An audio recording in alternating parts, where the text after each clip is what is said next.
Hey guys, Sean here. Welcome to the F1 word and to some reaction to the 2023 Monaco Grand Prix.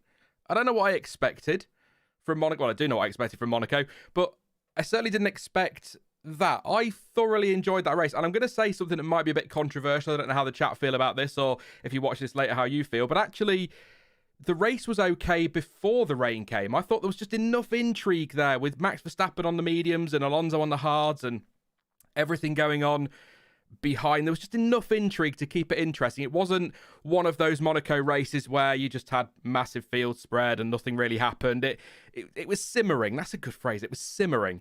And then the rain hit and it all just went a little bit chaotic. The phrase I keep seeing on social media in the chat, for Monaco, that was a really good race. If you had that anywhere else, it would just be average. But for Monaco, I thought that was really good. Much better than I think a lot of people were expecting. Let me know how you'd rate that in the chat. Again, for Monaco, you'd maybe say a 7. Anywhere else, you're probably looking at 6. But I think that was pretty. I'll have a think about that. I might come back to that later. I think that was a pretty decent race. I'm quite happy. Just enough going on. That's what I'm going to keep saying today. You can just see that coming. If you're an Indy 500 fan, by the way, we will try our best to be done in time for the start of that race. Can't make any promises, but we will try because quite a lot to get through. And, of course, a little bit later than I wanted to be. So, just things running a bit slow this side. So, there we go. A few people saying 7, which is cool. We'll do some super chats as well. Thank you very much to Valentine. I always get your name wrong. We'll call you Valentine. It says pre-show donation. Thank you very much for your super chat, mate. Sab Mariners fan, who is not from Grimsby, as I found out a few weeks ago.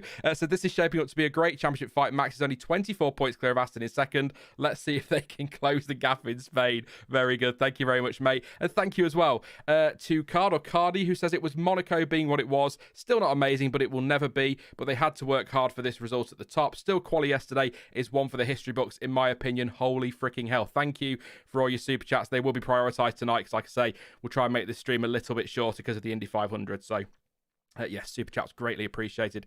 As always, thank you for your support. Qualifying yesterday, we'll come to that later, was one of the best I've seen in years. Absolutely unbelievable. Legit thought Ocon was on pole for a bit, but that I thought he was going to do it, but it didn't really work out that way. We'll get to Ocon in a moment. Really chuffed for him. Will be joining me shortly. By the way, he's just finishing his comedy review and he should be here in about 5 minutes or so. So I'm going to kick on with Red Bull. Max Verstappen taking the victory, 27.9 seconds clear of Alonso in the end. Ocon was third. Start of the race, that is what the top 3 were, but that does not tell anything like the full story of this race. Max Verstappen looking fairly comfortable for the first part of the race, definitely managing his tyres and his pace. In fact, I think there was a point where Perez down in P18, I think it was lap 5, was 1.5 seconds quicker than the leader. So definitely some tyre and pace management, which in the end, as we now know, proved very, very important a little bit later in the race for him and able to run those mediums a hell of a lot further than I think anybody expected him to. I think around lap 30 to 35 was the pit window. It was something like that, and he just kept going, which served him pretty well. There was a point where he said the left front really isn't pretty, and that was on lap 28, and it really didn't look pretty, but he stayed out, managed his tyres. Great job. Gap to Alonso was sort of in and around sort of 7, 8 to 10 seconds, wasn't it? Somewhere around there for that first stint of the race. And then, through the traffic, Alonso was coming back and then Verstappen was pulling away again. Just enough intrigue because Alonso started on the hard. You sort of thought, could Alonso try and overcut him? And Red Bull didn't want to pull Verstappen in because it puts him behind Alonso. And then if the rain comes, which it did, or you get a safety car, he's got to try and make the pass on track. That's what I mean by strategy intrigue. I really enjoyed that at the front, but he was looking good. Then the rain hit, of course, and he was on these tyres that were just going to lose all that temperature very, very quickly. They were so worn, and was told by his engineer, actually, that with the rain, I think it was between turns 6 and 8, wasn't it? It was really bad. It was told it was just a case of keeping the car on track. Survival was the word he used for the rest of the lap, because the lap was dry, but those little sequence of corners, sort of Mirabeau and around there, the hairpin was so wet. The cars were creeping through there. In the end, did pit for Inters though, and had to, because I don't think he'd got. Maybe he'd have squeezed another lap. What do you reckon, chat? Could he have done another lap and waited to see what happened, like Alonso did? Stayed on those dries? I don't think so. I think he was pushing his luck a little bit anyway. I think a lot of drivers were on the dry tyres and the wet, so just did a great job. Great tyre management, great driving in the wet. What's the Martin Brundle cliche? What is it? You have to be on the right tyre at the right time. That's exactly what Red Bull did. Unfortunately, Aston Martin made a call that at the time, I was saying at the TV, because I have nobody else to talk to, so I just talk at the TV. I was saying at the time, surely you put him on Inters. Surely with Alonso, you've got the gap to third. Put him on Inters. But they went with the dries, and then in the pit lane, Ted Kravitz is saying it's the right decision at this stage of the race. It's the right decision. Turned out not to really be, because he had to pit again. Ended up a sort of 22 seconds behind Verstappen after that. And Naomi Schiff said afterwards that she thinks that he would have taken the lead. I'm not sure. It's 19 seconds for a stop. Allow a couple of seconds. It would have been close, but could he? I guess that's the question. Could he, had he stayed out or had he gone straight to the Inters, rather than the mediums, could he have jumped Verstappen? We're never going to know. It would have been close. It would have put the pressure on Red Bull, massive pressure on Red Bull, which when you're kind of in that situation, that's the best you can do. But apparently Alonso sort of questioned it on the radio. He said, do we go for Inters? The problem is the track's too dry elsewhere, so it's definitely dries. And a little bit of, not, I guess you could say miscommunication, but if your driver's saying, if the team are saying, what do you think, mediums or Inters, and the driver's saying, well, Inters through that section, but mediums everywhere else, then you're looking at Hockenheim 2000 is a great example. When you had like Barrichello, for example, like Hakkinen pitted for Inters, Barrichello stayed out on the dries and kept out on the dries, and that won him the race in the end, because he could manage it through the wet part of the track. And the rest of the track was dry enough to keep the temperature in the tyres. The problem is, this is Monaco. This hasn't got the runoff that parts of Hockenheim had. So it's something we'll never know, obviously. But it's maybe that's the blot on the race for Aston Martin. Will's here. Hi, Will. Thanks for popping in, mate. I know you're a bit busy. It's all a bit chaotic, isn't it, with all the racing this weekend? I'll start with, before we get back on track with what I was saying, but did you enjoy that one, mate? I've said good for Monaco is the vibe in the chat. Hello, everybody. Sorry for being a bit late. Right. Oh my God. I love that. I genuinely love that. If you weren't here in the stream last week, I was sort of singing Monaco's praises. And I have been all week, to be fair, on Twitter and getting an adequate amount of hate for it. But I loved it. It was great. Even like I was still listening to the stream before I was finishing up my own video. But I completely agree with you. Even before the rain came, loved it. It was great. We had just that right amount of action and intrigue with the battles going on, and then the rain just added a whole extra element to it. So I'm pumped. Yeah, I feared that we were going to have one of those races where it was, the rain's coming. The rain's coming. Oh no, checkered flag. I thought it was going to be one of those races, but it just as things started to fall away a bit in the race, it just added that spice, didn't it, to the Grand Prix? Really enjoyed it. Sad Mariners fan, thank you very much for a second super chat. Says, I think this race is a testament to how close the field spread is. Max in 2018 started last and got into the points. Perez today couldn't pass anyone. Thank you very much, mate. Appreciate your super chat. And is it AOR fan? First super chat from AOR fan. Thank you very much. Says, now that we are six races into the season, does Lawrence need to reconsider a better teammate for Alonso with how good that car can they afford for Stroll to be putting in average results? We'll come to that a little bit later or very shortly. Thank you so much for your super chat. What was I up to? I was talking about the situation down at Aston. A few people in chat saying why Alonso went to dries and not to wets. I've explained about the team radio, Will, and things like that. It's one of those that at the time it was the right call. With hindsight, hindsight is 2020 and all that. It looks like a daft decision, but Martin Brundle says it. Right tyre, right time. At that point, it was the right tyre for Fernando Alonso. He said it on the team radio. So another lap, another half a lap, and he's probably making a different call. But frustrating for Alonso. Actually, I'll tell you what question I'll throw at you, Will, rather than just getting you to answer what I've already said. Naomi Schiff said that she thinks with Alonso coming out sort of 22 seconds behind Verstappen, that he could have led the race and nicked it. Do you agree, bearing in mind that, yeah, it does put pressure on Red Bull, but a pit stop is 19 seconds? I don't know. And I also think straight after Alonso came out, he was really slow on those Inters. So had he even done that a lap or so earlier, I think it could even have been worse. So yeah, I'm not convinced on that one. As much as I would have loved to have seen Alonso challenge for the lead today, I think after that mistake, Red Bull had it in the bag. Maybe even before then, it was never really looking like Alonso could challenge. It was just that first stint that Verstappen admittedly handled really, really well. And he just seemed to pull off into the distance and pulled enough of a gap where even when we did get the rain, he had enough of a buffer where if things went wrong, he could still come in and pit and keep that lead. I think, yeah, Aston, they got lucky today with P2. They could very easily have lost that, but you could also say that's testament down to Alonso's pace as well, which was not bad by any means. Great point, actually, on his pace out of the pit lane, because Ocon was closing in, wasn't he? He was falling away from Verstappen, so actually that's a very good point. So the point I made on Thursday, if Alonso needs to win it, he's going to win it, he needed to be leading by turn one, and then pump the laps in around the pit stops, which he couldn't do, could he, on the Inters? So very good point. Well, thank you for reminding me of that. I completely forgot. But yeah, I mean, overall, I think Alonso can be thrilled with that. It's not a win. This was maybe his best chance of the season. Perhaps Singapore pulls a funny face. It could be one that, you might be able to snatch your win there. It's a street track, but I don't think even there were a couple of moments where he tagged the wall and he was getting a bit leery. Or a bit, was it pushing his luck, I think, is what Martin Brundle again said in commentary.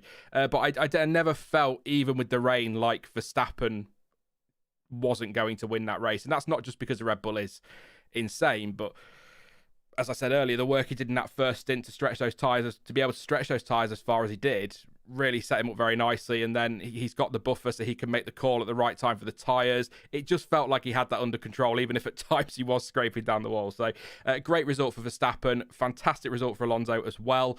Sergio Perez, Jesus. 16th for him in the end, 20th on the grid after his crash in qualifying yesterday. It is early doors, but you cannot afford to have a weekend like that if you want to win a world championship against Max Verstappen in this kind of form. He's 40-odd points clear now. I think. I might be wrong. What is he? 44. So he's 39 points clear. Yes, a long way to go. But we're going to normal racetracks now. And Checo's whole king of the streets thing that people are desperate to push.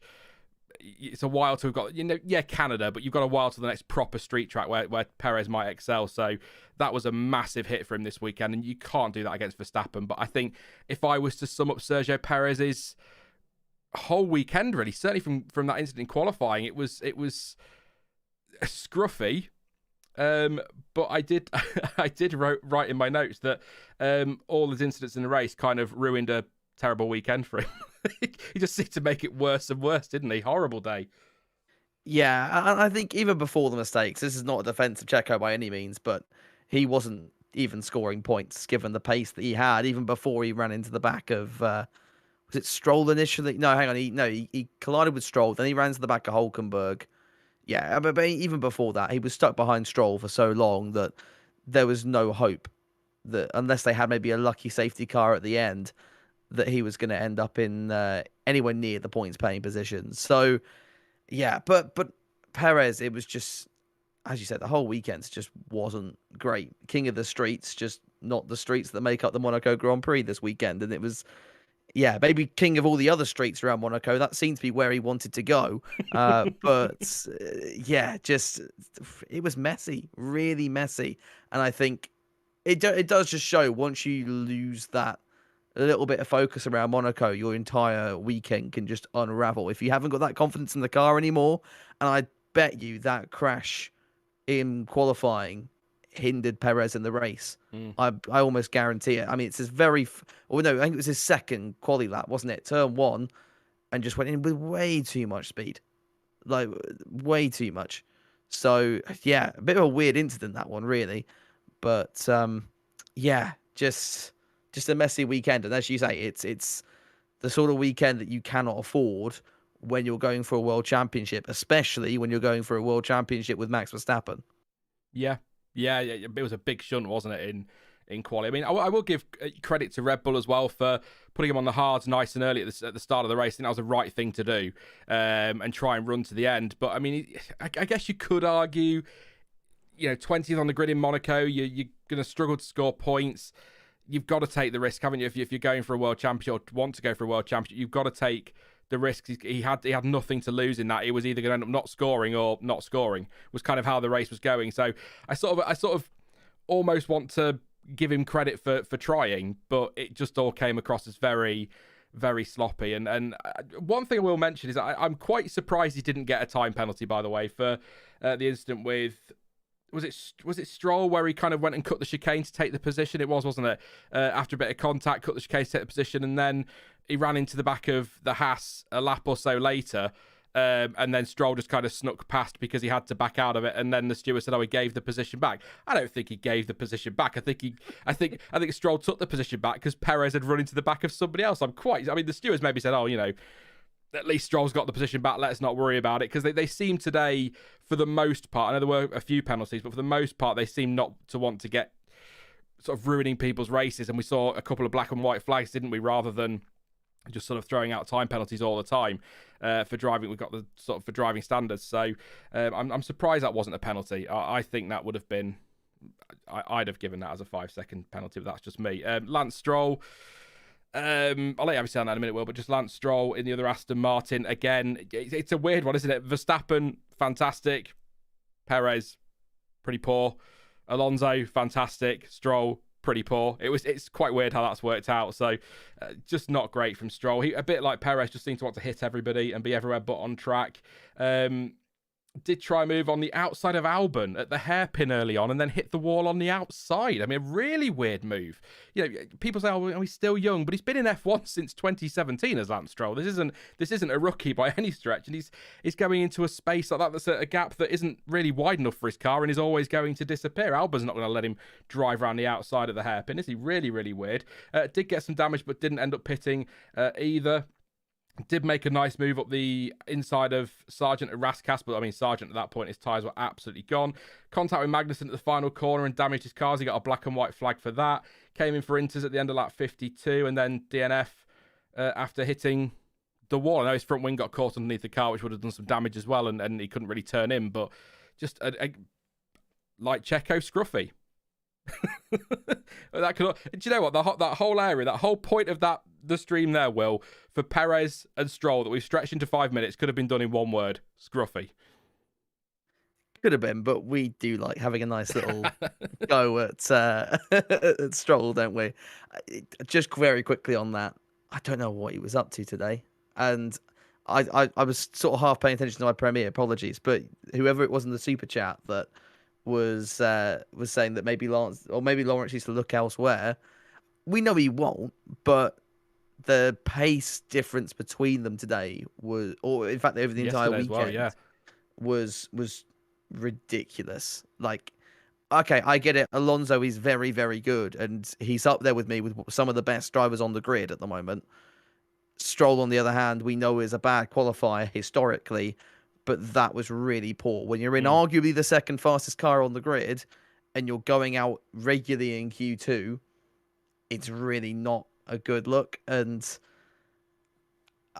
I wonder if it's starting to drive home the message that if you really want to win a championship, you need two cars, and you need two cars that can qualify. And right now, Stroll is not qualifying and then playing Monaco like he's got damage off and wall riding everywhere. So, yeah, just scruffy. Yeah. There you go, scruffy. A couple of people defending Albon's move. The move on Albon at the hairpin. Go watch it again. The gap is there, and it's a tiny gap that you can barely squeeze a car into, and it was always going to disappear. And what the point I'm making is a driver of Lance Stroll's experience in F1 should look at that and say, well, that's going to disappear quickly, rather than just, oh, well, at least he was trying. Well, cool. I'll remember that for every single incident. Perez hit the back of Hulkenberg, but at least he was trying. He hit the back of Stroll, but at least he was trying. That doesn't wash for me. The gap isn't there. Any driver tries that. If it's Stroll, Hamilton, Hamilton wouldn't, Verstappen wouldn't, Alonso wouldn't. You've got to know in that situation that's always going to disappear. You rarely see moves up the inside of the hairpin. You're not going to see him down the outside. It was just a weird one. I'm not going to say rookie mistake or tear into him or anything like that. I'm just saying it was a weird one. I think that's the sort of thing, with all due respect to them, you'd see a Piastri or a Sargent do, and you go, oh, that's a rookie error. But I'm not having Lance Stroll as a rookie in his 53rd year in F1 or whatever it feels like. But on his future, somebody said it in chat. I'll see if I can find you. Valentine says, Lawrence Stroll is a businessman. If Lance doesn't pick it up, he should be replaced from an aim to compete perspective. I completely agree. It is his son. I get that. I don't have children, but if my nieces or my nephew wanted to be a Formula One driver and I could buy a team for them to be able to drive in, I absolutely would. I'm not going to have a go at Lawrence Stroll for that. However, when you are a businessman, you've got a Honda coming in. You need your second driver to be delivering like your first driver is. Nobody's saying Stroll should be on the pace of Alonso, but he can't be that far off and can't make the mistakes. But it is Monaco. So I will cut every single driver a little bit of slack because a lock-up, a tiny mistake that is nothing in Spain or nothing in, at Silverstone, for example, in Monaco is a disaster, isn't it? So I'll cut him that slack. I'll be fair to him on that one. Thank you very much to Ruby for the super chat. Says, of all the drivers in the space available at Monaco, Stroll was trying. He kept me awake. He was nowhere near as bad as Perez. I mean, he was pretty terrible, Ruby. So Perez was very bad. But I don't think Stroll... I agree. He was trying, but so was Perez. So that's the argument I'm making. I've not seen you for a while, Ruby. Hope you're well, by the way. Just throw that one in there quickly. But I think, if the argument is at least Stroll was trying, well, then Perez was trying and Hulkenberg was trying when he did what he did on lap 1 to Sargent. We'll get there in a minute. Esteban Ocon. Positivity, Will. A podium for Esti Besti, who I thought had it on pole yesterday at one point. Fantastic race. Absolutely fantastic. It was hit by Sainz, actually, on lap 1 that did no damage in the end. It was... so he hit the back of him, didn't he, at the Nouvelle chicane? Kind of hit the back of him, and Sainz said Ocon moved. I don't see that. I see Ocon going for the corner, which he's got to do. I mean, you can cut the chicane, but... He was going to turn into the corner. Sainz was very late with that move. So I think Carlos Sainz a bit sloppy there himself today. I think Ferrari were pretty poor, actually. We'll get onto that in a minute. But I've not got much of in terms of notes for Ocon because he stayed out there, largely stayed out of trouble apart from when he got hit by Sainz. Pitted for the hards, lap 32, which he needed to do. Was a slow stop with 4.2 seconds as well. Pitted at the right time for the intermediates. Podium finish. I mean, that's... fantastic, absolutely fantastic from him. Great boost as well in the championship for Alpine. Big boost at the right time. I think I missed Lauren Rossi's words about Ocon and Gasly and the team, but apparently it's not been very complimentary recently. But I think fabulous is the word I'm going for Ocon. I'm really happy for him as well. Really, really happy for him because it's a Monaco podium. That's going to stick with you forever, isn't it? Yeah, no, 100%. And I think given all the hate that team have got from their own higher ups, I think Alpine needed something like this. They've actually been sort of on an upwards trend of form. I think since that nightmare weekend in Baku, they've started to get their act together, and it's really good to see. So I'm chuffed with that. Ocon as well. Great for him. He could have got pole. I think had there been a late red flag like we have seen, admittedly, in the last 2 years at Monaco, he could very easily have ended up on pole position with that Gasly lap. out and got and stick it in the wall. I can't imagine the Enstone team ever sending out a teammate and sticking him in the wall. That'd be weird. Never. We're not at Singapore. So, yeah. I was also thinking that with Alonso today, the way he was. I thought, could just been strolled off strategically, have him stay in the wall, bring out a safety car, might help us out. But no. No. And anyway, I think, in general, really happy for Ocon. He's done a great job today, and I'm getting the feeling he's got the measure over Gasly at the moment in that team, which is not really what I expected going in. His stock, I think, has definitely risen with his performances in the last few Grand Prix. I don't always think Ocon gets the credit he deserves, Just listening to you there, Will, and you sort of think, a lot of people like you thought Gasly would go in there and would be pretty close to him, maybe even beat him. But I think Ocon, he's a better driver than he's given credit for. I've always said that Ocon. I've had many an argument with people about him. I will freely admit he's maybe not sort of hit the level I thought he would when he first came into F1. But then, has he been at a team where he can achieve that? That's the question, isn't it? So maybe he'll end up in a championship winning team one day. We'll see, and we'll see what he can do. But I think absolutely brilliant from him. And Gasly today, I've not got a huge amount of notes because I kind of feel like both of them, they kind of did all they could. I mean, Gasly was only 4 tenths behind Charles Leclerc in the end. I mean, he's in a good position. That's kind of where you'd expect the Alpines to be generally, wouldn't you? 7th, 8th place, when you've got a Perez out of the equation, or a 9th place, something like that. So he's kind of done all he can today. Maybe his result looks a little bit flat because Ocon was 3rd, but I still think Gasly deserves a lot of credit today for being what would usually be around best of the rest. So I think great weekend for Gasly as well. And I'm just going to say it again, I'm just really happy for both of them, particularly Ocon. I think he's a lovely guy. I think he gets a lot of stick unnecessarily. And I think this could be you wait, Spain's going to be disastrous for Alpine. Now, I'm sorry, Alpine fans, but this could be the moment that Alpine season really kicks on. Flash forward 7 days to Sean talk about Alpine's disastrous Spanish Grand Prix. It's very possible. Anything you want to add on Alpine, Will? I'll just have a check on...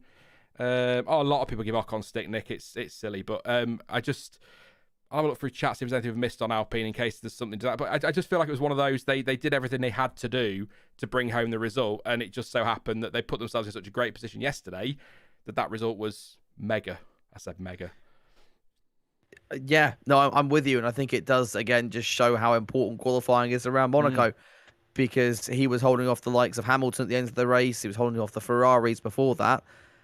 I've not really got a whole lot more to add other than that it was a very solid race for Ocon. And, I will happily put my hand up and admit that I didn't hold him in the highest of regards a few years ago, and I probably still don't now, in all honesty. But no, he absolutely aced it today. So fair play. Yeah. Have a look at chat. Random Bosman says Ocon doesn't get the respect he deserves for sure. 8,954,681 views says the championship is officially over. That's a crazy name. Love it. I voted Ocon driver of the day, says Kaori. And Darius says definitely Ocon is destroying Gasly in qualifying. I'm not going to be stats up, so I can't check that for you. And been rooting against Alpine since the Piastri drama, but now I'm officially rooting for them, if only to stick it to Rossi, says Zach R. So, yeah, great stuff from Alpine. 3rd place, it moves them up to 5th in the championship, 35 points, pulling away from McLaren now, who are a bit all over the place themselves. So we'll see where we are at the end of the season, but that we could come back to this weekend as an important one for Alpine. Mercedes, I guess sort of best of the rest, but not really, because I don't consider 4th team as best of the rest this season, but 4th and 5th, Hamilton 2 seconds behind Ocon, Russell 17.2 behind Hamilton in the end, but I think he said, I heard on the radio just out the corner of my ear, I guess is what I'm going with there, because I was getting a stream ready or trying to get it ready. He said something on the radio about the car doesn't feel right since that contact. I know 5 seconds of that is his penalty, but that's still 12 seconds. So obviously towards the end, backing off. It was the last lap. Yeah, 2 seconds a lap slower in the end. So obviously backing off to protect the car there a little bit. Hamilton, a bit like the Alpines, sort of got on with it today quietly, being on the right tyre at the right time. Pitted at the end of lap 31 for Haas to try and undercut Sainz and co, but wasn't able to do that. It did close the gap a bit though, so it was worth a try, but didn't really come off. It's undercut, overcut in Monaco. You've got to try it if you get the opportunity, and he did. It didn't work out for him. Russell, bit of a weird one for him as well today. Incorrect starting position. It looked like he was a little bit forward in his box, but no investigation in the end. Thought Gasly might be backing him up was an interesting quote on it. I'll tell you from my notes, Will, most of my notes when it comes to Russell are quotes from Team Radio because he gives us some great words. But he thought Gasly might be backing him up at one stage. Then lap 50, started to rain, of course, spitting at turn 3, raining more and more. Was then given a 5-second penalty for an unsafe rejoin for the incident with Perez. If you didn't see that, because it was quite late on the world feed in the end, he went straight on into Mirabeau, not all the way in, but just enough in that he had to sort of try and get back out on track, and he comes back onto the track and then kind of collects or is collected by Perez. I'm sure there'll be many who will defend him on that. I think that's a pretty slam dunk penalty. I've got no complaints about that. They did try on Sky, obviously, to say, well, what was he supposed to do? He can't look over his shoulder and you can't see past your headrest. And I think, I don't generally get that energy from you when it's a Dutchman or a German or an Italian or a Monegasque driver doing that. But there we go.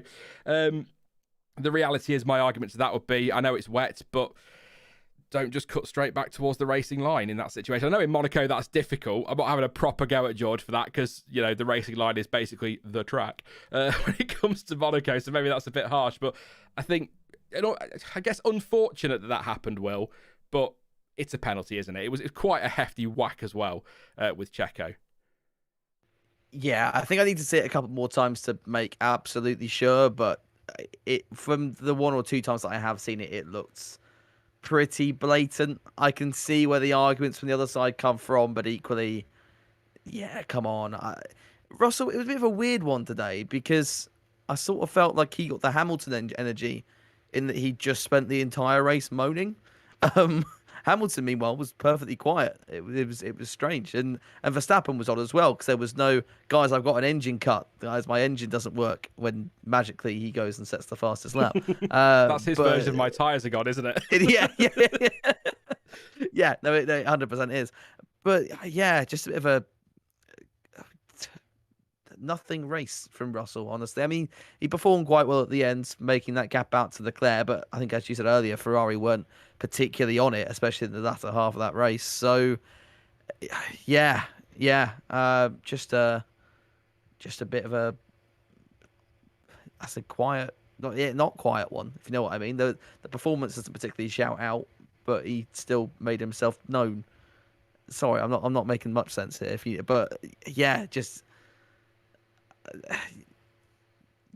an odd weekend for Russell. I sort of get what you mean. He's got a good result, but you sort of look back at his race and there were a few moments where you sort of go, how? Yeah, in a way, we're not criticizing, we're not having a go at him, but just like how have you ended up fifth? And I think we'll get to the answer in that in a moment. But yeah, a bit all over the place. Ruby says Russell sounded like a toddler asking to go in front of the GOAT, Hamilton. Ruby's a Hamilton fan, by the way. Russell needs to turn off the radio and just race like a normal person. Thank you very much for your second super chat, Ruby. Really appreciate that. But yeah, the team radio today, he was very. I mean, he was saying, wasn't he, at one point, you know, can I have a go at Ocon? Or what if I just, you know, go past Lewis and then I'll try and build a. He didn't. I'm paraphrasing, but I'll build a 4.999 second gap and then Lewis won't lose a position. He'll get back past me. It's like, oh, George, come on. Nice try, mate. I like it. Nice try. It's never going to happen. Oh, sorry. It slipped to 5.001. My bad. No. Lewis must have got a bit wide at turn one or something. I'm so sorry. I mean, look, it's worth a go, isn't it, if you're in that position? But yeah, and the quote of the day for him, I don't know why this made me laugh. I'm 37, but I did. He said, sex to one is extraordinarily wet. Wet is wet, I'd have thought, but nope. Extraordinarily wet, according to George Russell. Another one to go in there with Crikey and a few of his other ones. I disagree with Ruby about turning off the radio because he does give out some gold sometimes, but I do agree that he was sort of a bit weird to be giving it the old can my teammate let me go when actually I think the quote for me really, can I have a go at Ocon when Lewis Hamilton is right behind Ocon, and you're thinking, what do you think you're going to do apart from driving to the side of him that your teammate isn't going to do, George? Come on. And in the end, obviously, with the issues with his car anyway, with a bit of damage potentially, had to bring it to the end. So I think that's a really good result for Mercedes. I wasn't expecting the update to do much for them this weekend because it's not really a track where that kind of thing is going to make a massive difference. Spain could be really interesting next week for several reasons. Actually, new track layout or back to the old track layout, so that could be good. So I'm looking forward to seeing what Mercedes do next weekend. But I think if you'd have offered them fourth and fifth, they might have been disappointed to finish behind an Alpine. But I think they'd have been fairly content, not happy, but content with that one. Ferrari. Oh, Ferrari fans. Charles Leclerc, 6th place. Penalty yesterday, which dropped him to 6th on the grid, so he ended up somehow where he started. And Carlos Sainz, 8th. I have a lot of notes for Carlos Sainz, as you may imagine, Will. He had one of those races. So deep into, I've said about the contact with Ocon, so I'll not go over that one again. Damaged his front wing, caused the front end plate to waft around. There was talk of a black and orange flag, but that fell off anyway, so who cares, eh? I think safety might care. But yeah, he didn't pit for that one in the end, stayed out, it fell off. That was it, really. Team went back in the garage. I talked about Ocon with the moving late into the corner, which he didn't. Did get a black and white flag for causing that collision.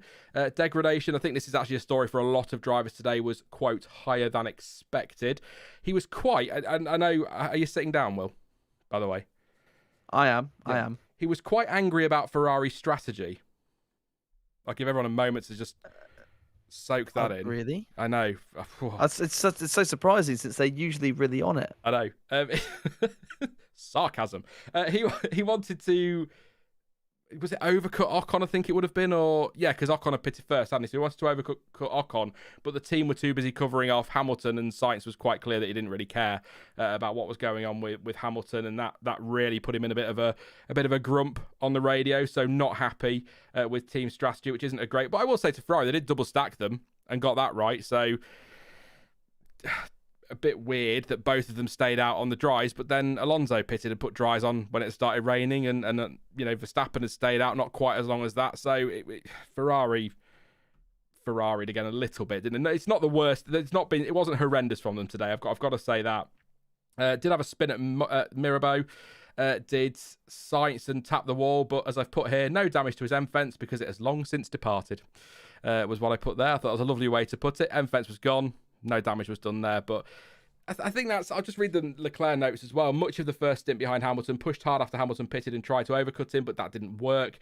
Stayed out on dries and just lost so much time, and the team had to double stack in the end to get the insole. And that was the one for me, which was a little bit, I was going to say odd, but at the same time, I said maybe Alonso could have stayed out an extra lap and tested it. So maybe that's what Ferrari were doing, just seeing whether the weather would ease up and if they could manage it. But they were out in the mediums. They were all over the place. They were very close as well to each other. And I just had this vision of it being an absolute fustercluck between the two of them, and them ended up in a wall somewhere. That could have gone wrong.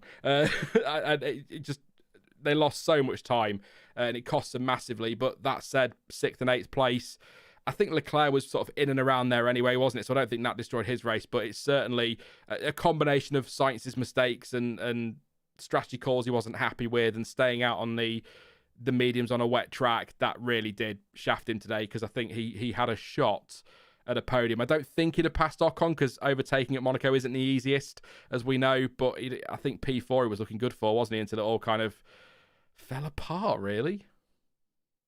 Yeah, just a shame, really, is all I can really say on it. But you're right, with Ocon, I mean, you say it's hard to overtake, but we got a few today, so maybe there was a chance at the end of the race, but it just didn't go his way at the end of the day, and that could happen with Monaco.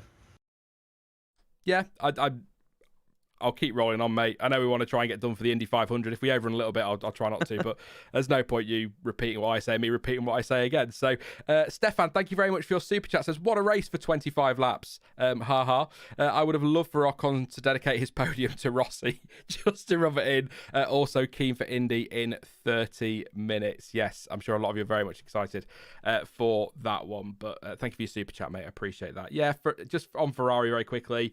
It's a bit of a hit in the constructors as well. Mercedes having such a good result. Aston Martin still with Alonso delivering. I don't think they're under threat from Alpine, but they're not like the fact that Alpine were closing the gap on them at all. But maybe just one of those seasons for Ferrari where they're going to be battling if they're lucky for 4th place, which, I mean, given where they were 12 months ago, that's quite the drop-off. Corp says Sainz forced a double stack, though. By half spinning and all that. That's true. Yeah, very good point. That spin was what put Leclerc with him, wasn't it? Or put Leclerc just ahead of him. So that's a very good point. That's fair. Ron says, for sure, but all his wins have been by crazy margins. I think that's a conversation with somebody else. If not, then apologies. And Nick says, if it wasn't for Sainz's spin, the top 5 would have finished in the same order they started, and this was a chaotic race. Yeah, but it's how you get there, isn't it? It doesn't matter if...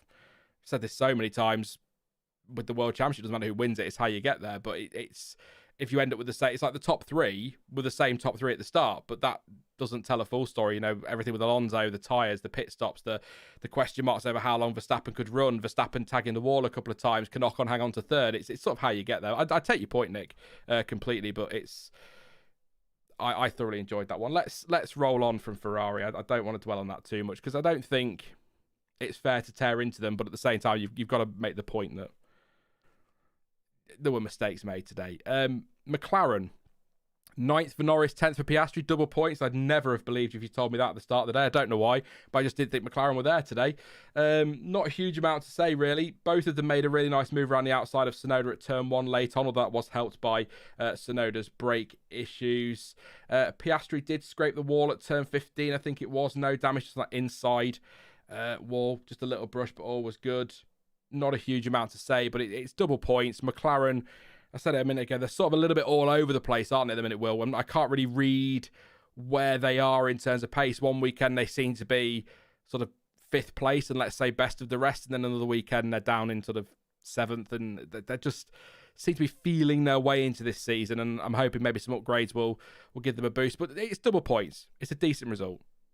Yeah, I think it just shows how tight that part of the midfield is, really. But McLaren, they seem to be making inroads. I think they're all looking forward to this upgrade that's coming, either Austria or Silverstone, basically whenever the hell they can get it done as quick as they can.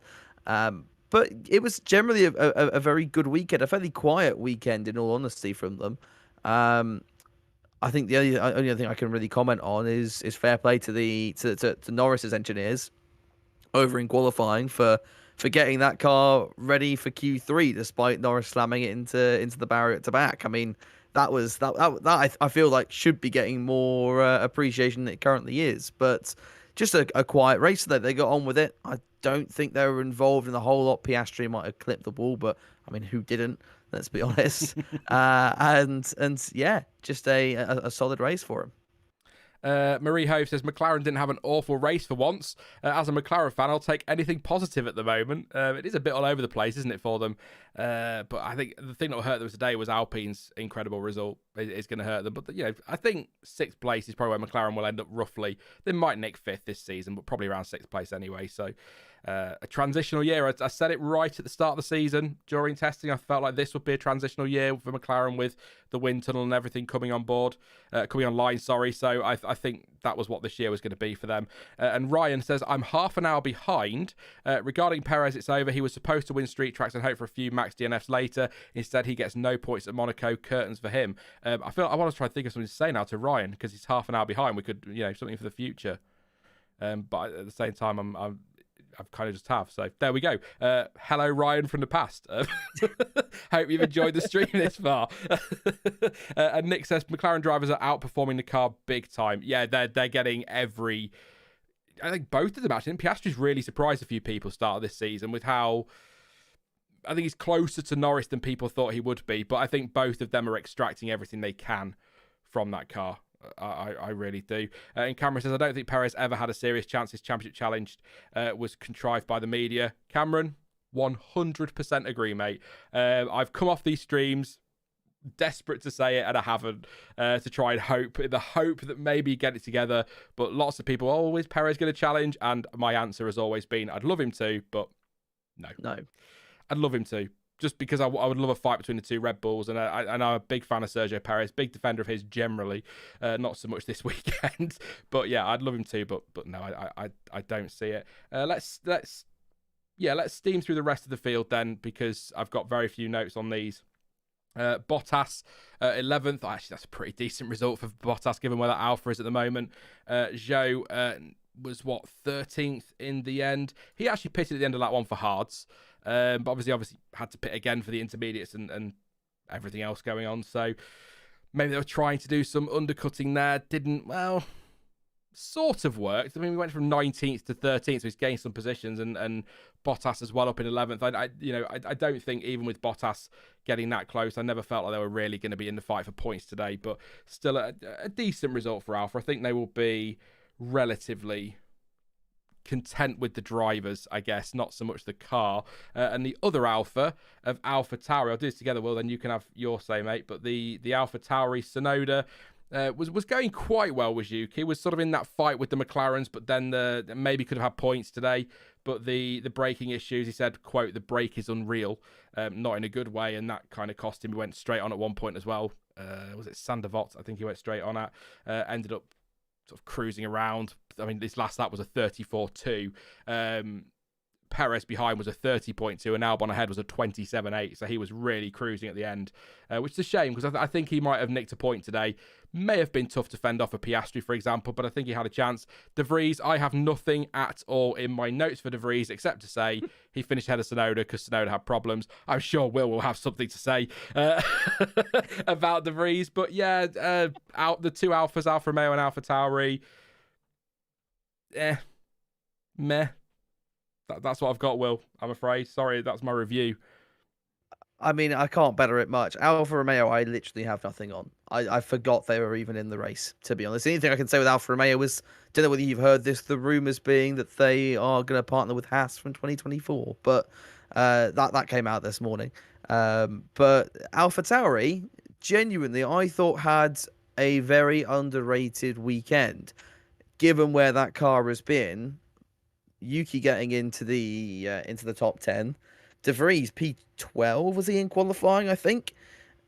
Yes, his best performance of the of his 2023 season so far, and he made it around his first Monaco Grand Prix. I know you're probably expecting me to slag off De Vries, but there's not much I really can do this time around because he had sort of just a quiet race, didn't get into any bother really over the whole weekend. I wonder now if that could be what kicks him into gear and actually I think it's too early to say it, but maybe this is the little confidence boost he needs. An error-free weekend, and where better to have an error-free weekend than at Monaco. Yeah. If he can do it there, he can do it anywhere. So maybe this is a turning point. I say that he has not got any points still, but he definitely seemed more comfortable than he has done at any other point in the season so far. I haven't put it in my notes, but it's just come to me. I feel like Bottas... Oh, yeah. Bottas overtook Albon at the hairpin at lap 18. That was it. I thought he had an overtake somewhere that we'd seen. I was like, I'm sure Bottas did something more than just that. But he did. He overtook Albon at the hairpin. So there we go. We got something in for Bottas and Alfa Romeo. But yeah, we'll see with De Vries. I'm not one for saying a driver will or won't be replaced sort of 6 races into a season. I like to get a little bit further in. It's been a bit of a weird start to the season as well. Somebody said it was a comment to the preview that this season has had barely any races, but it feels like we should be about halfway through it already, doesn't it? But we've actually only been, China was never really going to happen and was called off very early, and Imola was a last minute call. But we have actually, if you discount the Chinese Grand Prix, which I guess you can do, we've only missed one really, but it's been very stop start. So maybe that's a little run of races might help Nick a little bit. We'll see in time, of course. Williams. What do we got for Williams? Quite a bit on Sargent. Alex Albon 14th, Sargent in the end down in 18th. I've got end of lap 53 for Inters for Albon. Quite an eventful race, clearly. And if I miss something, I'll have a look at the press release in a moment. Sargent suffered with graining in the first stint, as did Albon as well. So both Williams struggling with that. In fact, James Vowles said that it was worse than expected, a little bit like Carlos Sainz. Did pit a second time in quick succession for softs. Now, Ted Kravitz, that Williams were teaching Sargent how to manage graining, which is why he was running on the softs for so long. So Sargent was having such a cracking race for Williams that if Ted's correct, they were testing in Monaco. Poor Logan. He did pit at the end of lap 35. I might have misheard that, so let me know in chat. But end of lap 53 for Inters. And did he get a 5-second penalty for speed in the pit lane? He was under investigation for that. And I feel like if he was under investigation for that, he will have got one, because they're generally slam dunks, aren't they? Because there's usually something in the data that said they were going too fast, in which case it's usually a penalty. Infringement pit lane speeding, car number 2. Yes, 5-second time penalty. He did get the 5-second time penalty. So there we go. Bit of a weird one for Sargent today. He wasn't really there. Where was he in the end? 19 seconds off Hulkenberg. Oh, forgot to say, Perez lapped twice by his teammate, by the way. Just look at the screen. Yeah. That's a kick in the nuts, isn't it, for Checo in the end? But yeah, an Albon. Have you got anything on Albon? Will Wallace, have a quick scroll through the press release. Besides a bit of a clumsy mistake at the end of FP1, not really. Did he not make a couple of moves at the start of the race? Was he involved in that tangle with Hulkenberg? But And that was Sargent, That's wasn't it? Sargent, So yeah. just again, not too much to report on that one. Just a quiet race. Ruby says, yes, Ted said that about him, but he also had run out hard tyres, so had to switch to softs. Okay, fair enough, yeah, that makes sense. Still feels a bit weird, though, doesn't it? It does feel a bit weird. Albon's first line in Albon's press release, it was a boring but tough race. He should have watched it on the big screen with everybody else. The rain was fun and created something, but it didn't really change our result to shake things up as much as I thought it would. Is there anything in here we don't really know? Basically, a race you wanted to be on the hard tyres as soon as possible. Obviously, I think they were on the mediums, weren't they? Yes, he was at the start. Tried to hold on to it a little bit and grained massively on the mediums. The pace was good for a short time, but once the tyres overheated, it was difficult to do anything. And Logan Sargent, definitely a tough one. It was, mate. It started okay with the first 10 laps or so. Then I had a lot of degradation on the medium tyre. As I said, James Vowles said that one, so we knew that. Once we did get on the hard, the puncture with a couple of laps and so had to box for the quali tyre. Forgot about his puncture and take that long, so that was far from ideal. Once the rain came, it was about learning about the inter tyre. There you go. I had a couple of small lockups in the wet, which I need to clean up. So all in all, not a great day. I think that's an understatement. Today's the kind of day, isn't it, today was the kind of day when that rain hits, where you sort of, a team like Williams, the best thing they can do is, if they haven't got the car to challenge or they're struggling on tyres, the best thing they can do is just get the car to the end, because if all hell breaks out in front of them, they might nick a point. That's the kind of thing. It's sad to say about Williams, and I've not been anywhere near the front for a very long time now. But that's kind of where they are, aren't they? I mean, you could say that about Haas as well and Alpha Tauri. They just need to keep it clean, and then if something happens, they might nick a decent result. But not great from Williams today, so I've not got much more to say. Haas, Magnussen, lovely move on Sargent on lap 18 down the inside of Mirabeau for P15. Kind of left it nice and late, surprised him a bit with it. Really nice move. Stayed out on the hards for way too long. Now, I'm not a strategist, but even I'm watching that going, come on, mate. You need to be in for some inters. End of lap 57, so that's about 4 laps after everybody else started pitting for inters, so quite a way out. And he pitted for the full wets as well.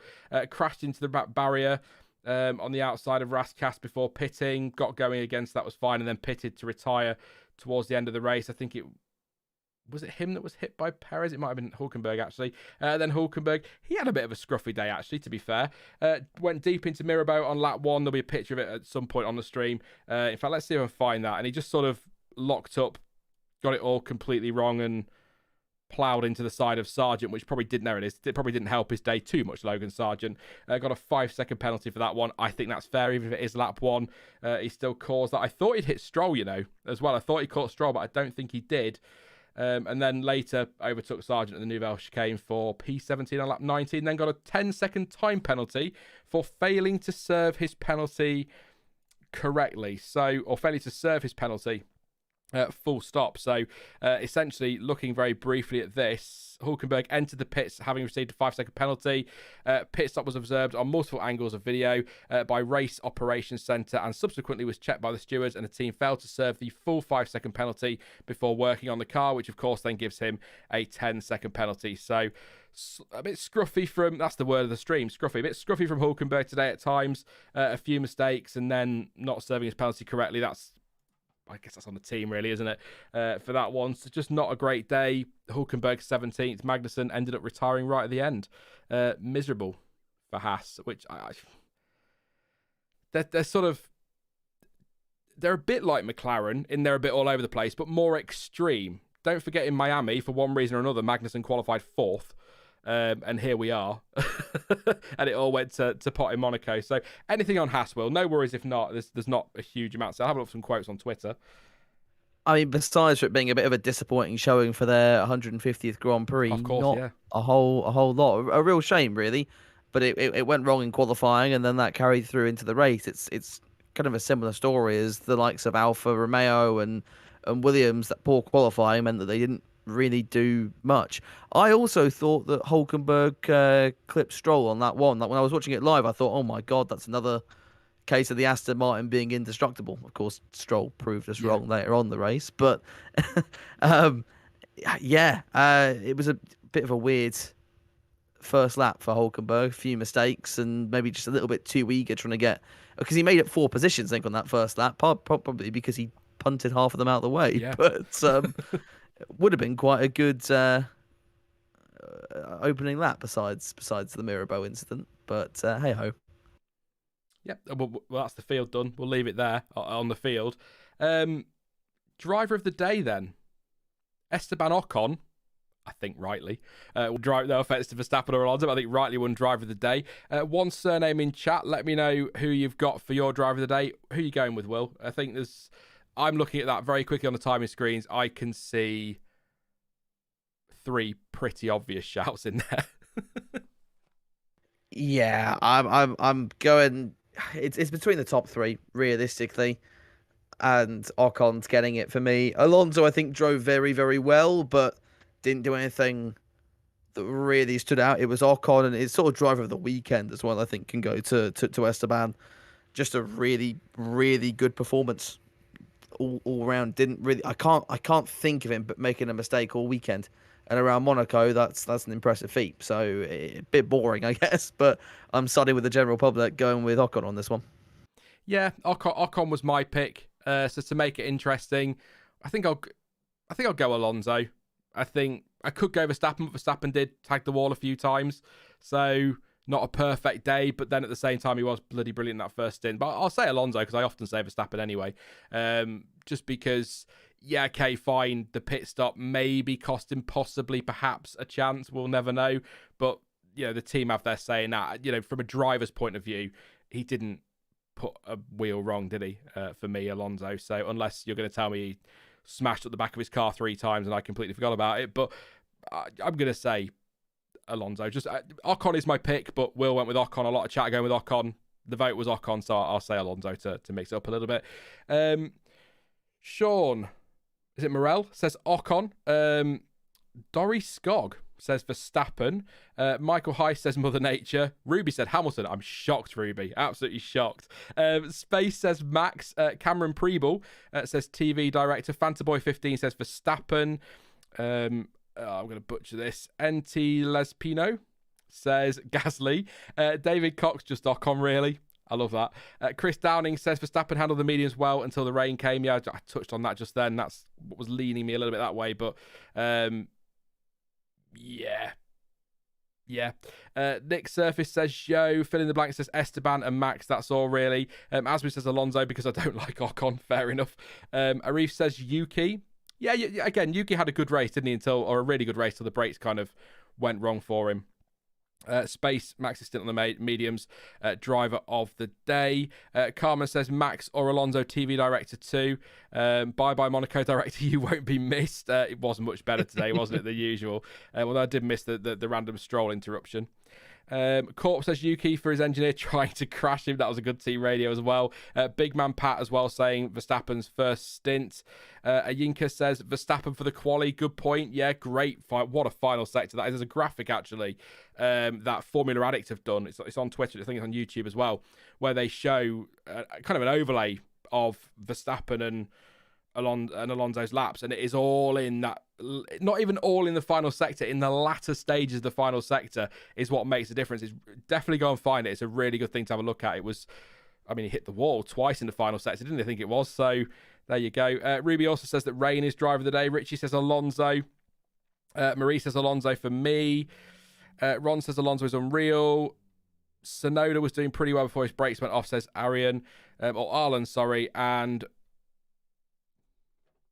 Valentine says Russell for reversing like my nan.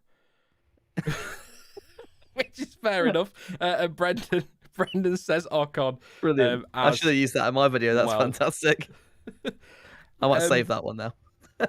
If you've got any questions, throw them in. I'll do a few. Are you wanting to run off, Will, to watch it? I've got it on my second monitor. I'm happy to stick around for a little bit longer. Yeah, I was just thinking of that's because we're a little bit later starting than I wanted. I was hoping for 4, so 4:35 is quite a way off 4.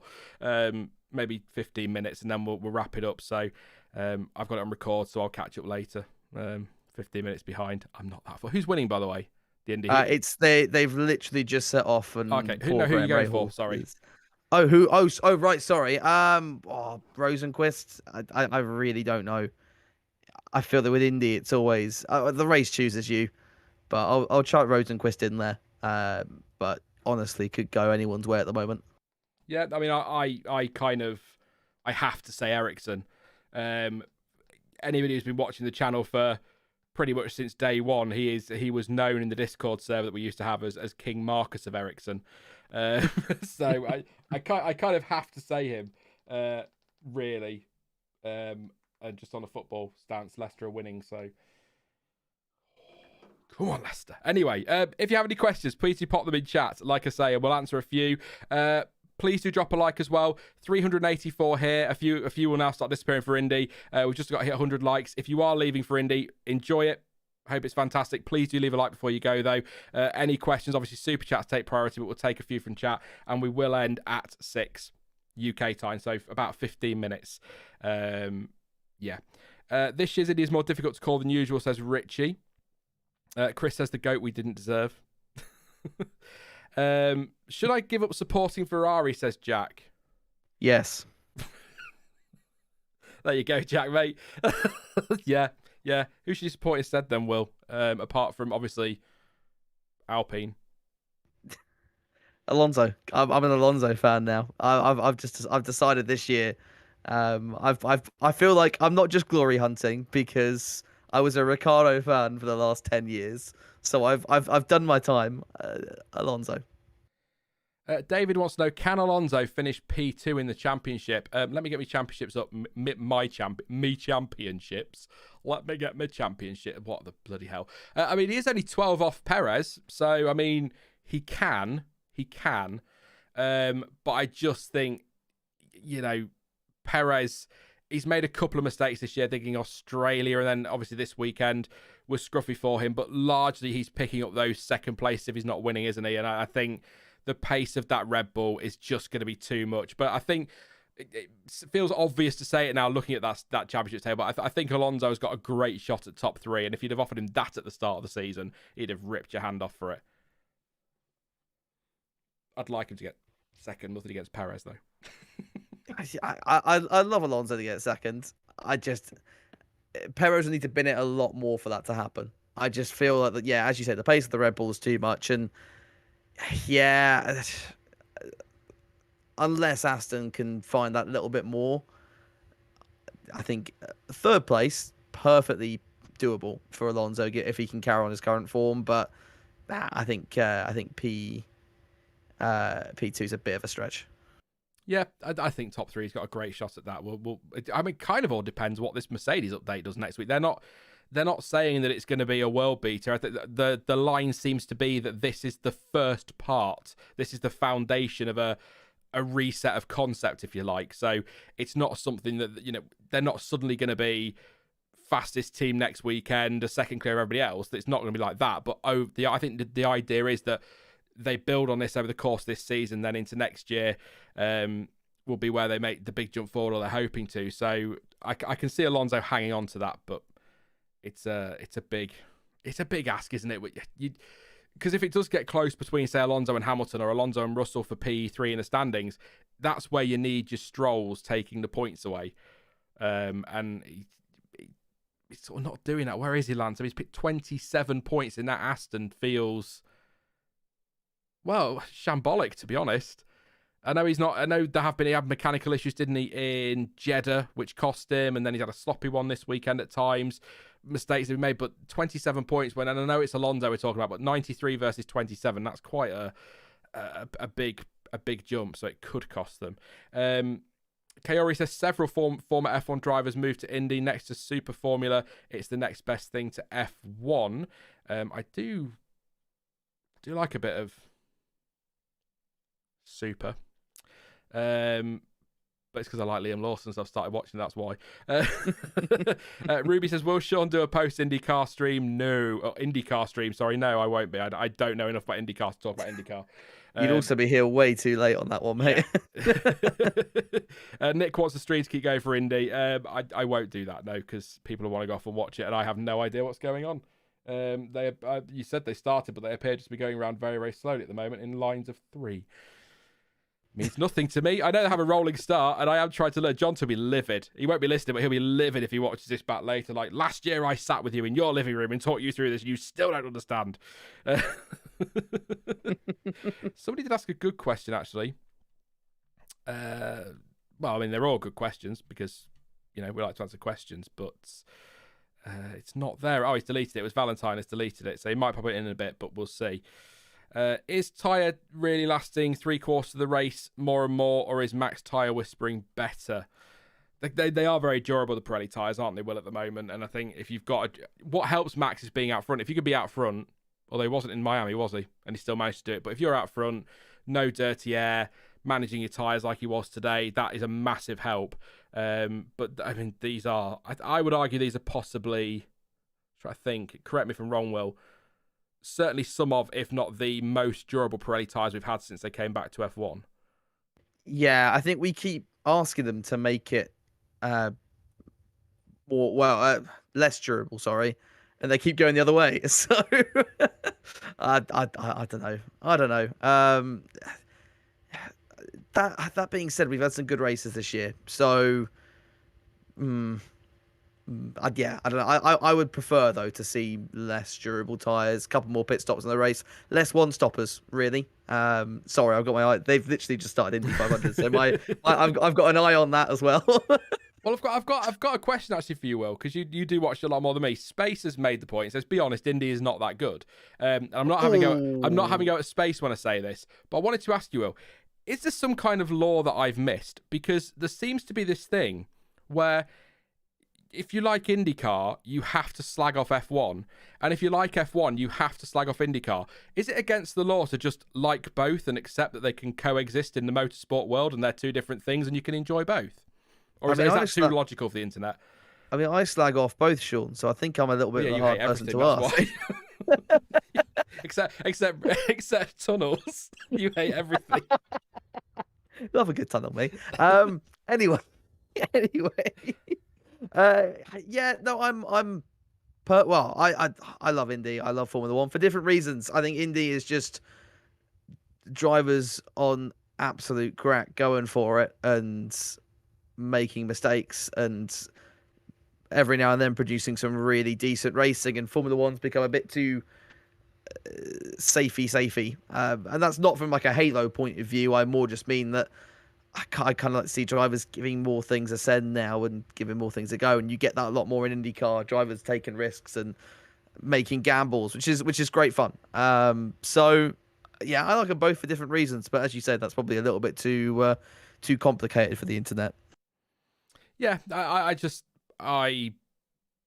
understand that Formula One is about building the best car. It's about trying to be the pinnacle of technology and all of that business. And then IndyCar, it's largely spec, and it's you get more variability in there, or more variety is probably a better word for it. And I enjoy that, and I enjoy Formula One for what it is, in the same way that people will enjoy Formula E for what it is, and Super Formula and all the others. And there's a lot. I think we said this last week actually. Will, there are a lot of spec series out there, so I don't see why Formula One has to be slagged off for what it is when it's perfectly fine that it could be something different. It's nice that it's something different. We've got lots of spec series, and I will say as well, by the way, potentially controversial. Today's Formula One race was better than both F2 races and F3 races we saw this weekend. Oh yeah, 100%. So there you go. All I'm saying is, if you enjoy any kind of motorsport, just enjoy it. You don't have to slag off everything else. Says Sean, who often likes to have a moan about things, but there you go. I think Valentine put that back into the chat, unless I've missed it again. It says, what do you make of Max's comments regarding about not being in F1 for his whole racing life? For me, it just feels like a level-headed approach, maybe also a bit Dutch. I don't understand, Valentine, why it seems to be coming across. I mean, certainly on Sky, seem to really be banging on about it and making it sound like it's this big, controversial, disastrous, awful, terrible thing for him to sit down and think, do you know what? I've been doing this since I was, conceived, basically, let's face it. I've been in F1 since I was 18. My contract's up in 2028. I mean, I'm reading it as not that he absolutely will walk away at the end of 2028, but he will evaluate where he is, and I think that's mature. I think you have to do that. You have to evaluate where you are, and I think also as well, Will, from the interviews I've seen and read, away from things like Sky, what he's sort of saying that, but he's also sort of saying, look, it's not that I want to stop racing, I just maybe don't want to be doing F1 forever. There are other things I want to do, which is perfectly fine. I don't think it's that big of a deal. I mean, I hope he doesn't. I hope he sticks around a bit longer than that. I'd like him to race, into his mid to late 30s rather than early 30s. But if he wants to go off and do some WEC or wants to go off to Indy, who knows? You never know. Then good for him. I mean, you could very well. I was watching the interview with him and Naomi Schiff before the race, and I was thinking he could try and be the most well-rounded driver if he does back out of F1 when he's how is it going to be? He's 25 now, so in 2028 he won't be in his 30, 31. He could try and do sort of what Alonso did a little bit and go to other categories, and given that he still has the fire in him, go and dominate those categories as well. Because realistically, if he goes to WEC or IndyCar or anywhere like that, he will be one of the best drivers in the field, if not the best, given his Formula One caliber and also in his prime. I mean, just look at what the likes of, say, your Kobayashis or what's another good example?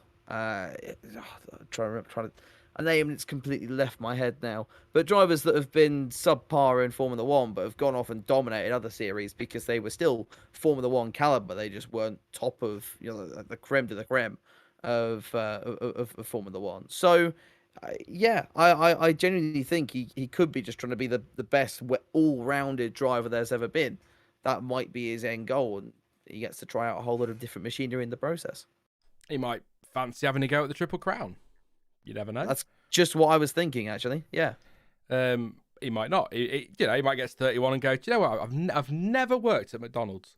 And I really fancy it. You don't know, do we? But I'm pretty sure. I think he'll stick around after his next contract for maybe another 2 or 3, maybe 4 years, something like that. But I don't think we'll see Max Verstappen racing in F1 in his 40s like Alonso and potentially Hamilton, of course. Quickly, well, what have you made of the Ferrari rumours? I put on Twitter, and then I realised I'm not supposed to be tweeting much anymore because it drives me mad. But I put on Twitter that it's just the same story that we get every single time Lewis Hamilton's contract is up. Oh, he's off to Ferrari, and then he doesn't. For the record, I'd love to see him there. I'd love him to have a go in a Ferrari. I just think there must be a really nice crack den in Imola somewhere, because wherever that was conceived, who knows? Again, it'd be cool to see, but I don't know why anyone in a top team anyway would want to go to Ferrari in the current state that it's in. If we were looking at, say, a Ferrari that was even like the 2015, 2016 kind of era of Ferrari, I can maybe see people going over then, but where it currently is now, I can't see why anyone who, unless they're not in a top team at the moment, would want to give up where they currently are and be fisted by the strategists basically on a daily basis. It just doesn't look fun, and you can see it's kind of driven Sainz and Leclerc to the end of their tethers. It'd be a nice storybook move, but I don't think it's a practical one.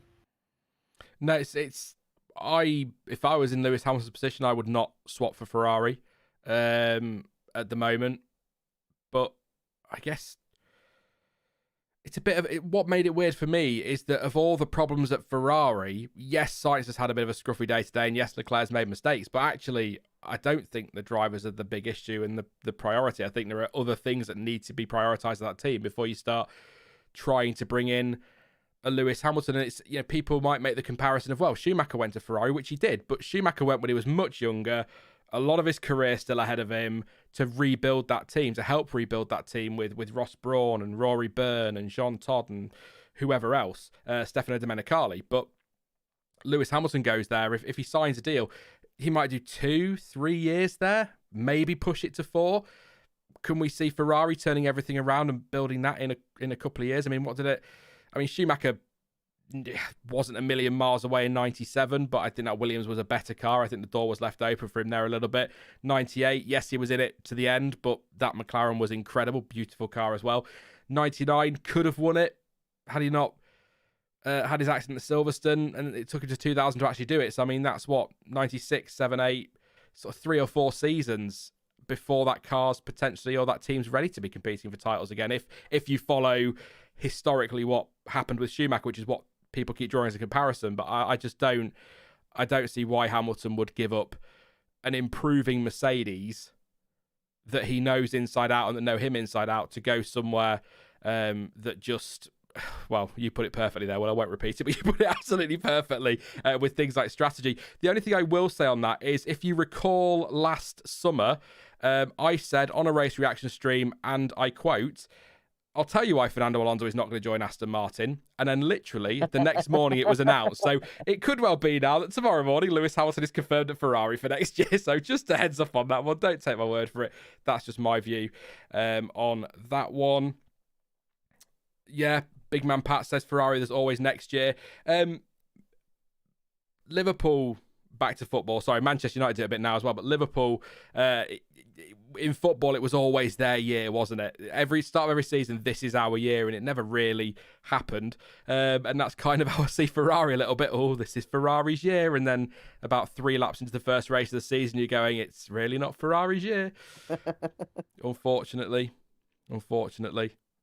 You never know. But also, like I said, I don't think those drivers are the big issue at all. One more question then before. I mean, I can stay live a little bit longer if people want me to, but I'm going to let Will get off at 6 because he wants to watch Indy. So I'll give him a quick fire question. Alfie Alf says Webber ? I'm not sure what that means. That's probably another conversation. That would have been when I was talking about drivers that okay moved over to other categories. Yeah, well, I feel like Webber was pretty good in F1, to be honest. But yeah, Hartley. Hartley sort of went the other way, didn't he? He was good in other series before he came to Formula One, but I guess the point still sort of stands, doesn't it? Yeah. I'm still trying to work out who it was that I was thinking of, and I just hasn't come to my mind, which is really annoying. But I'll remember it as soon as I leave. Now that's just the way it goes. But hey, sorry, I just realised I left that picture of Nico Hulkenberg running into Logan Sargent running for about 15 minutes. I didn't turn the slides back on. Sorry about that. Yeah, I can't see anything else. So I'll let you go, Will, because I know you want to watch your Indy, and I don't know if there's any content coming from it as well from you, but you'll want to pay attention to that a bit. So there is indeed. There is. There you go. Little plug. So thank you very much, mate. It's been a pleasure to chat to you again. I can't remember I don't know who's on next week or what's happening. I don't know if you are or what, but don't commit to anything now, for God's sake. But yeah, it's been a pleasure, mate. And I'm sure I'll talk to you soon. Just go and enjoy your Indy and try and recover from a decent Monaco Grand Prix. It's a bit of a shock. Will do. Cheers, guys. Cheers, everybody. Have a good one. Bye-bye. Cheers, mate. Bye-bye. Yeah, thank you to Will. Like I say, if you want me to stay live a little bit longer, I'll give you another 10 minutes and answer any more questions, but I am going to be wrapping up pretty swiftly because I know even though this is the F1 word, it's a little bit pointless staying live during something like the Indy 500 because people are going to be wanting to watch that. But please do drop a like as well, by the way. 126 now, 328 still here. I'll just have a quick scroll through chat, see if there's anything I've missed before I decide if I'm wrapping up or keeping going. I'll come down now and be told to go away. Sean, end the stream, leave us alone. Marcus Ericsson, yes, Aswin, Marcus Ericsson.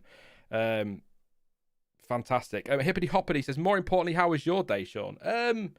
It was all right once the F1 got going.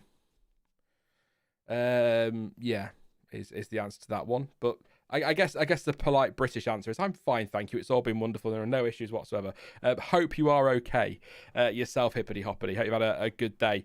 I enjoyed the race. I guess the summary, if you like, of the stream was very much that.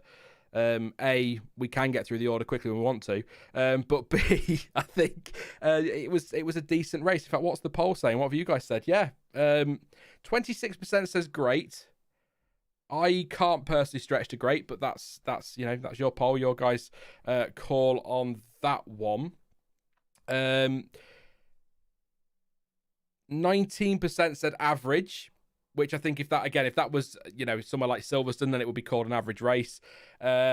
Bad 4%. I don't agree that it's bad. I think good, which is what 50% have said. So I think that's fair. 50% is good. Do you think the championships are more or less decided already, or do you think there is a chance for Aston Martin and Mercedes to make a run in the second half of the season, says Alex? The eternal optimist when it comes to F1 and sporting, he wants to say that it's game on, you never know what's going to happen, and it's a long season and all of that, but the realist in me looks at, I mean, certainly the constructors, and I'd say that's, what are we at? Let's have a look.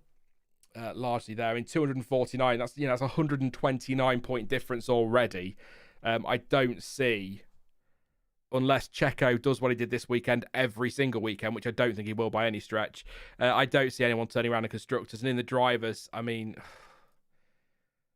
can we see a lot? Can we see Verstappen dropping 39 points between now and the end of the season, specifically to Perez or to an Alonso? I'm not sure, but I guess you could argue, a few races into last season, Charles Leclerc was 40 odd points clear and it turned around, but I think that's maybe a bit of wishful thinking, and it's not a bad thing. I don't have any issue with Red Bull winning the World Championships and getting them wrapped up early if they do, because I think they've built the best car. There'll be people that immediately go because they cheated, but that's not true at all. They've got the best car. They've got one of the best drivers on the grid. Super quick guy. They've got a very good driver in Checo as well when he's not having weekends like this. I don't see how they don't win both championships, and I think Verstappen will win the drivers.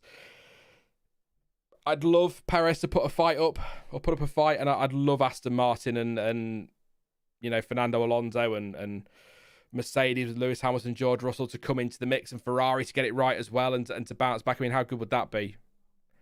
4 teams at the front fighting, but it's just not really, and that's not Formula One anyway, but it's not realistic. And it is nice to see Alpine get a podium though, because it makes that graphic look a little bit less one side. At least we've got an out of the top 4 team podium, which is nice. I mean, let me know what you think. If anybody thinks this is still on, and you think that Red Bull can either throw this away or an Aston or a Mercedes could surprise, then please feed me that optimism. I'd love to know, but I'm not sure. I've just been trying to be realistic and kind of hope that I'm eating those words at the end of the season. It did turn out to be a cracker, even if Red Bull do still come out on top. It could still be an amazing finish, but I think mid-season will be interesting, because that's when I think the penalty for the cost cap is going to start to hit with upgrades, and that's when the gap might start to come down a little bit more significantly than it is at the moment, and will do over the next few races. The trouble is, as I said before, it's probably too little too late, because by the summer break or around the mid-season point, the championships are going to be done anyway. So, yeah. And yeah, Kaori says, really need Checo to put up a fight. That's the best shot, is that we have a Hamilton-Rosberg 2016 situation, but I'm not convinced that'll happen. So, Aston will bring the greatest upgrades of all time, and Alonso dominates second half of the season, says Nick. Rachel says the broadcast was such a huge improvement. Completely agree. There were a couple of things that were missed over the weekend, but it was the first time FOM have covered Monaco, and I think they did a really good job. Some really great camera angles, weren't there, Rachel? Everybody really, but there were some really good camera angles. I like the new start camera angle. It's usually a bit further down, isn't it? Down at turn 1, and there are some great shots. Being able to see after the hairpin a little bit more. Yeah, I enjoyed the TV coverage much better. I think we saw more as well. We definitely saw more. Thoughts on how Vasseur is doing? Things don't seem to have changed for me. To be honest, Zach, it's how can I word this? It's not.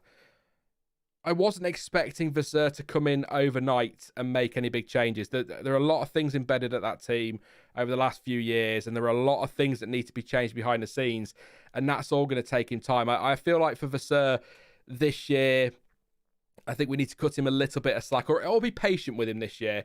And then next year is when you start to say, well, hang on a minute, you've been in this job for a year, you've implemented the changes you wanted to. Don't forget, this car has nothing to do with Vasseur. The 2023 car, he came in way too late to have had any say on how that was built or designed or whatever the team principal might do in that situation. So really, it's from next year where I'll probably judge him a little bit more. But I feel more confident with Vasseur in charge than I have with other Ferrari team principals of late. So we'll see how he gets on. But next year's the big one for me in terms of judging where he's at. Let's do another. We'll go to quarter past, which is 8 minutes from now, and then we'll wrap up some pit stops in Indy. I just thought to myself, I didn't know they did pit stops in Indy. Of course they do pit stops in Indy. What a moment, sure. Brain fart. For Ferrari, the concept of the car is an issue, in my opinion, says Sathvik. David said, for the first time in ages, I'm optimistic for Williams' future. I think James Vowles is. I mean, from a fan point of view, when he's on the pit wall for Sky, he really does give us some detail, doesn't he? He really, really does. And I love having him there. And I'm quite confident for them long term, but it's just whether. I know we've got the cost cap, but they've still got to reach the cost cap, haven't they? So it's whether the budget's there and what they can. I just want to see. I don't think, unless there's a massive dramatic moment or they can get some kind of works deal sorted, I don't think we're looking at Williams returning to the front anytime soon. But it would be nice to see them more. They're more involved now in the midfield than they were, a couple of years ago. But I'd like to see them sort of a bit more in the McLaren Alpine mix than they are. That would be nice. That would be nice. Space says, ignore that last comment. Okay, yeah. Lol. It's what I'll say to that one, Space. Yeah. No, I get your point. I get your point. Bring back a Riva Bene, says Chris. If James Vowles ever quits his job, I hope he gets a role at punditry or commentating. Could listen to him for hours, says Nebula. Yeah, I kind of feel like, I'm not great with the technical stuff in F1, but I do like to nerd out from time to time with F1. So I feel like some kind of content with James Vowles and Bernie Collins could be really interesting. You could learn quite a lot there. I think that would be quite cool. Certainly a good improvement that there is no definite backmarker team, says Alfie Alf. That's a good point. I think we touched on this the other day, actually, last week or week before, that because we were kind of struggling to pick the team that were the slowest. And as you said there, Alfie, there isn't a team really that seems to be definitively right at the back. Haas have had a shocker this weekend, but again, in Miami, K-Mag was fourth. Williams, a little bit mixed today. They were struggling with their tyres, but still got a decent result with Albon, finishing up there in about 14th place, I think he was. I've put the graphic away now. Let me have a look just to double check I've not brain farted. Yeah, 14th place. So, I mean, tell me in chat, who do you think has the slowest car right now? Or do you think it is just a case of it's because my argument would be it's just track to track. It's track specific. One weekend it could be Williams, another weekend it could be AlphaTauri, another weekend it could be Romeo, another weekend it could be Haas, because I think that's kind of, we've got Red Bull gone at the top, then you've got Aston, Mercedes, Ferrari, then you've got Alpine and McLaren in their little fight, and then you've got Haas back to Williams. So I feel like kind of chops and changes every weekend is how I feel. So by the way, just to anybody who caught the preview on Thursday, I did say that I was looking forward to seeing the McLaren on track because the livery might look better in the flesh. In my opinion, the livery does not look better in the flesh. I'm not a big fan of that livery. Nick says, I think McLaren, Williams, AlphaTauri, Alfa Romeo and Haas almost identical car pace. Interesting. Nebula says it's totally track specific. A whole bunch of backmarkers have had bad weekends. Kaori says Williams as the slowest car on the grid. There you go. Good point. Yeah, I think. See, me and Nebula are on the same page there. I think we are looking at track specific, really. But have we discussed Aston Honda yet? Happy for Honda. Can't help but feel Red Bull got screwed a little, says Zach. I did discuss Honda a little bit in the video that I did at stupid o'clock on Wednesday morning, whatever day it was. I can't remember. I think it's a great move from Aston. I think it will put pressure on Lance Stroll's seat in the long term if he doesn't start performing. We'll get into that another day though. We'll see how his season goes from here. See if he picks up a little bit, or gets back to some sort of form, because he's not been horrendous, Lance Stroll, this season, but he's a long way off where he should be, I think, in that car, or what that car's capable of, I guess is what I'm saying there. But great move from Aston.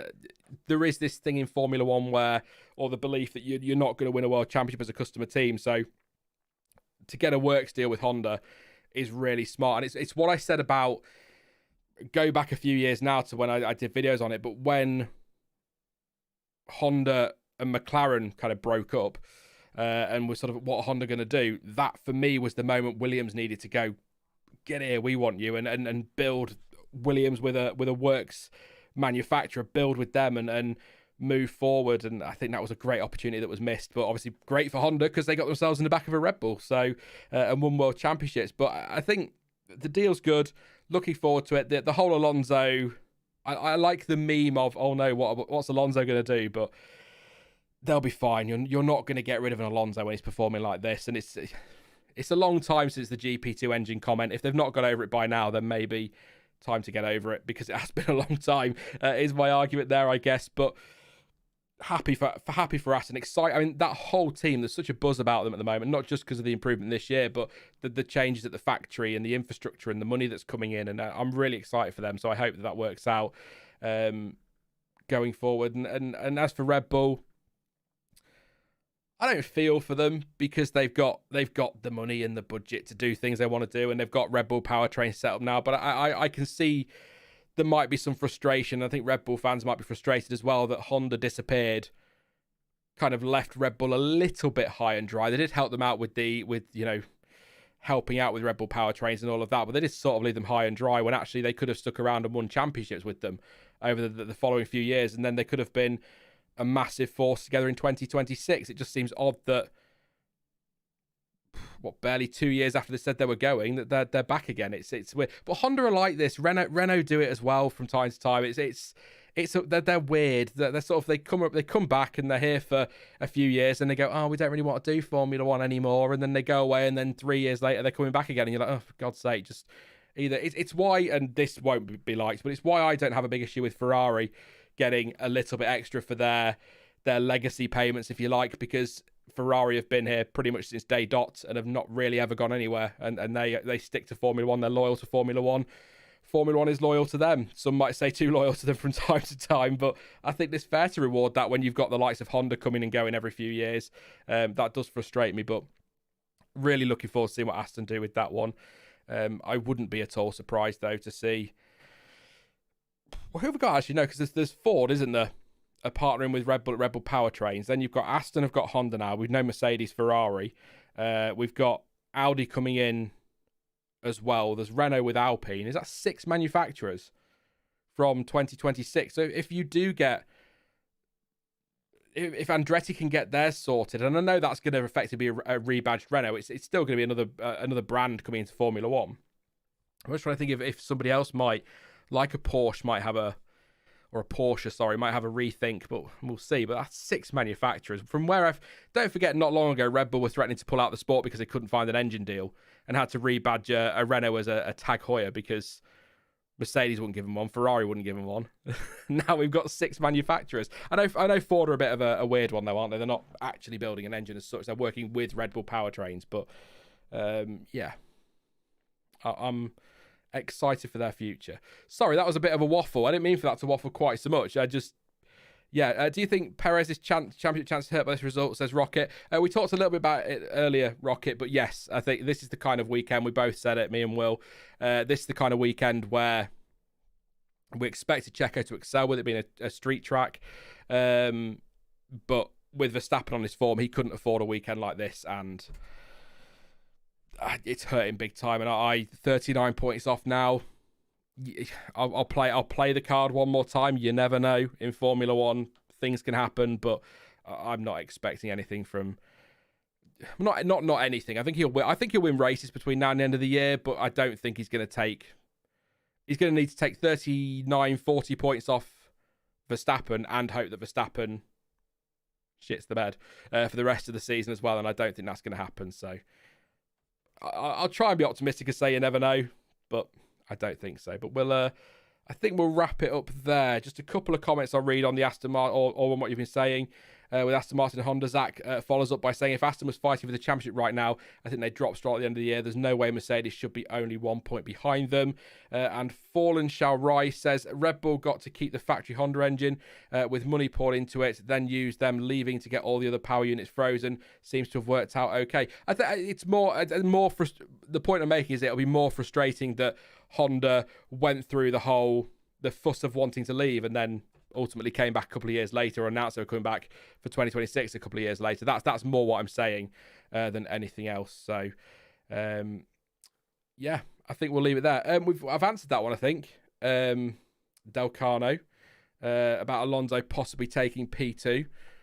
I don't think he will. Is the short answer to that? I don't want to repeat it too much, but I don't think he will. I think he would need Perez to have an absolute disaster in the rest of the season. I just think the Red Bull has too much for the Aston. But a few more weekends like this, and maybe it happens. You never know, but I don't think so. But we will wrap it up there. I know I've gone on a little bit longer than I said I would before anyone takes a mickey out of me in the comments a little bit later. But I've got Indy on. I'm sure some of you are watching. But I just wanted to answer a few questions and that, especially with so many super chats coming in tonight. It's nice to just kind of give you a bit longer for that. So thank you very much for that one. Now, I will be back, I think Wednesday. I need to double check, but there might be a stream on Wednesday night, possibly with, just need to confirm, with Nate Saunders from ESPN F1. We're going to have a chat about the Monaco weekend as a whole, look ahead to Spain, and have a chat about Formula One. So that should be around about 7 p.m.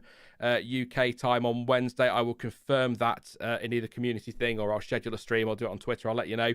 Just need to double check all is okay. Other than that, of course, I'll be back on Thursday with the preview for the Spanish Grand Prix, and I'll be back next Sunday with the race reaction. Need to find a guest for that, I think. Race reaction for the Spanish Grand Prix. Please do leave a like, by the way, before you go. It'll be massively appreciated. 283 watching, 144 likes. Let's see if we can get that to 200. It might be a big ask, but let's see. If anyone could do it, you guys can.